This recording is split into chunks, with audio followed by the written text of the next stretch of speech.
Assalamu alaikum, barkamu da sake saduwa a cikin wannan shiri namu mai albarka. Yau muna cikin darasi na 9 a cikin wannan shiri. Kamar yadda muka saba, zan faɗi kalma sau biyu, sannan sai in faɗi fassara. This is a man. Wannan mutum ne. This is a man. Wannan mutum ne. This is his hand. This is his hand. Wannan hannun shi ne. It is the man's hand. It is the man's hand. Wannan hannun shi ne. It is the man's hand. Hannun mutumin ne. This is a woman. Wannan mace ce. This is a woman. Wannan mace ce. This is her hand. This is her hand. Wannan hannunta ne. It is the woman's hand. Hannun matan ne. It is the woman's hand. Hannun matan ne. This is a man's hat. Wannan hular mutumin ce. This is a man's hat. Wannan hular mutumin ce. It is on a man's head.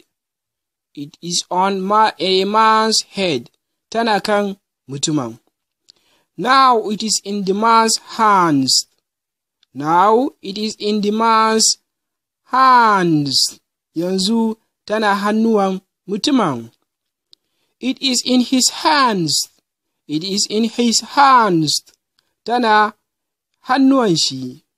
Tana hannuwan shi. This is a woman's hat. This is a woman's hat. Wannan hulan matar ce. It is on a woman's head. Tana kan matar. Now it is in the woman's hand. Now it is in the woman's hand. Yanzu tana hannuwan matar. It is in her hands. Tana hannuwanta. It is in her hands. Tana hannuwanta.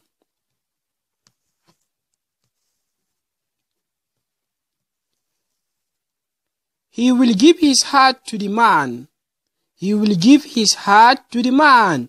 Zai bayar da hular shi ga mutum. Zai bayar da hular shi ga mutum. He is giving his heart to the man. He is giving his heart to the man. Yana bayar da hular shi ga mutumin. He is giving his heart to the man. Yana bayar da hular shi ga mutumin. To alhamdulillah anan muka kawo ƙarshen shirin namu na yau. Kada ku manta ku subscribe.